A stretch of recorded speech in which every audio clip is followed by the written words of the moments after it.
Hi everyone, Linda Reed-Enever, and welcome back to another Tips Tuesday session where we're going to dive into this week the tip and the topic that I like to talk about, which is blogging for business. So if it is your first time here tuning into a Tips Tuesday session, welcome, come on in and let's get started as we delve into the world of blogging. And today is one of those days where blogging is definitely something that's going on here in the office. So it's really apt and it's really timely that we're actually talking about blogging for business today.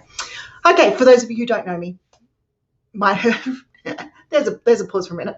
For those of you who don't know me, my name is Linda Reed-Enever and welcome to Tips Tuesday. This Tips Tuesday, we're delving into the world of blogging, how often you should blog for your business. And that is one of the questions that I get asked so often when it comes to business. How often should I blog? Should I be blogging weekly? Should I be blogging monthly? I don't really have time to blog. Should I be blogging quarterly? How often should I be sharing a new blog post with my audience? So today I'm going to try and answer that question for you. I'm also going to give you some tips about different content that you can put into your blog that maybe just aren't words that are going to help you, or different ways that you can find some inspiration for blogging.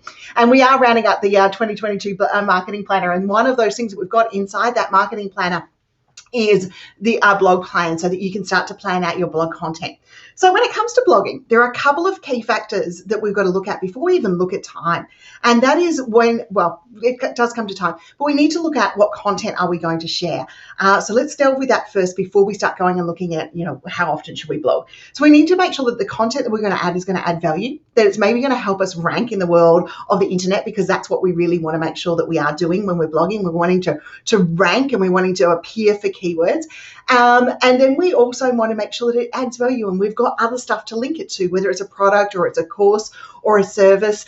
I know there are many people out there that start blogging, and they start blogging for business, and it's their prime area of what they do. They're a blogger, and that's all that they do. They blog and they do all of that sort of stuff, and they've got affiliate partnership relationships. But today in particular, I'm talking about small businesses. I'm talking about using blogging from your marketing point of view. So we want to make sure that we can write content that either adds value and can link through to our products or our services or our courses, or teaches people how to use our products or services, because that's really the functionality that we want in our blog from there. So then we can start looking at timing. So then we've got to look at, okay, well, we've got these bank of ideas. How many do we have, and how much can we share? And then consistently, how often can we share that out? Because consistency is going to help you both with Google and Alexa rankings and all of those little elements out there by consistently showing up on your blog. So if it's, monthly, you're turning up on the same day each month. If it's fortnightly, you're turning up on the same day each fortnightly, but you're consistently getting new content out there on a regular basis. And it's not just the algorithms that helps, it's also you, because it's going to help your people and your audience remember that, okay, Tuesday, such and such releases a new blog. Or in my case, on Tips Tuesday, Linda puts a new Tips Tuesday post out every Tuesday that will help people come through and find what I'm engaging with here, so that we can have a look at it from there. So consistency is the first thing, value is the other. Time comes down to you, okay? It comes down to what you can consistently get to. I'm most probably not a fan of, leaving it once a quarter. I think if we're going to blog for business and we're consistently working with our people and we're putting out a monthly newsletter, then putting out a monthly blog post helps us engage with those people. But there will be times where things get busy, and then maybe we need to go back and revamp a blog post, or we need to go and look at the keywords and refresh it, or maybe update a post. And that you can do as well within your blogging business, your blogging for business journey. Don't remember, not everything has to be brand new content. So the answer of the question to how often comes down to a couple of factors inside your business. One, the level of content that you've got when you've gone through that content brainstorm. And I'll link off to a talk podcast episode where I took you through a content brainstorming opportunity, so that you can delve into that and go just a little bit further and brainstorm some ideas out. The other is, are we providing value to our people? So are we, making sure that we can give them some tips or some insights that will actually help them? And if we've got those things, then it's how often a month or a year or a quarter do we have to write? Or are we going to batch write our content out so it can be evergreen and it can be used on a regular cycle from there? So then it's about making that time and putting it into your time blocking and putting it into your marketing plan that, okay, I'm going to commit to write one post a month, or I'm going to commit to batch writing 12 posts at the start of the year that I'll drip out once a month over that period as well.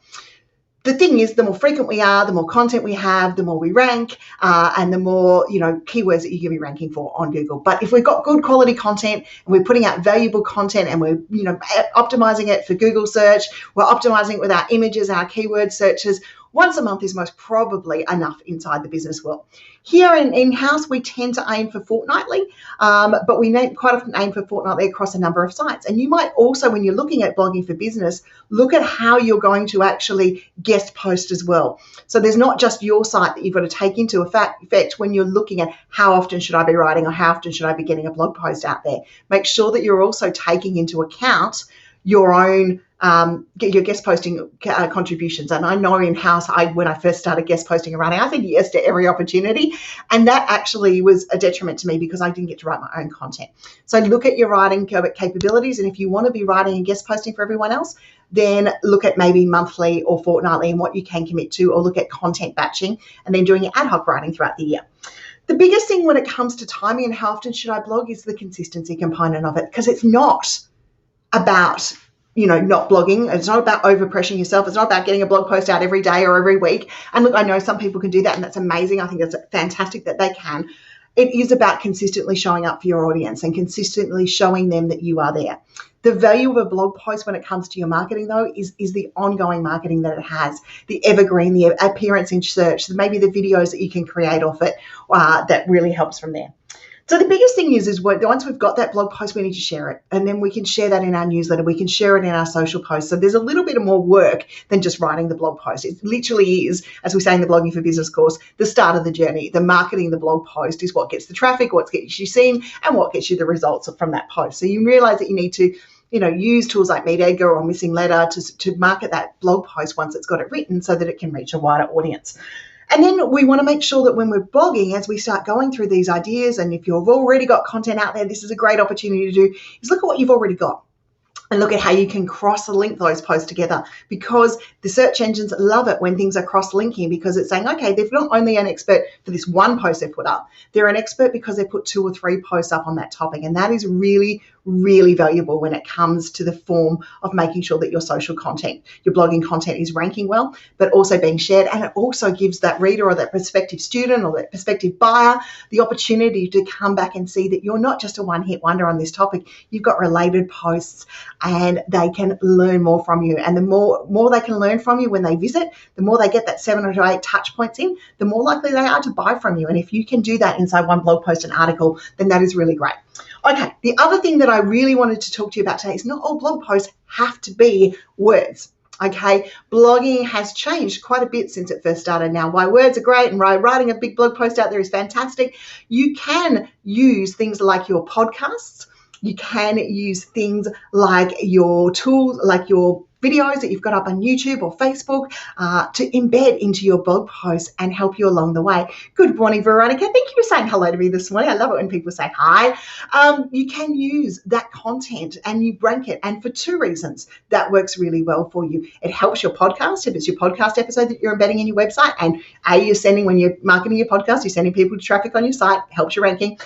B, it also helps you with your blog posts get ranking either on Facebook or YouTube to do that. Now, we use YouTube mainly on my site. On Clive's site, we tend to use a simple social press, and we embed our Facebook videos in that way as well. And good morning, Jane. How are you this morning? If you are here, people, please say hello to me. I do love it when you say hi. It is absolutely awesome to make sure that these tips are ranking and getting out with you.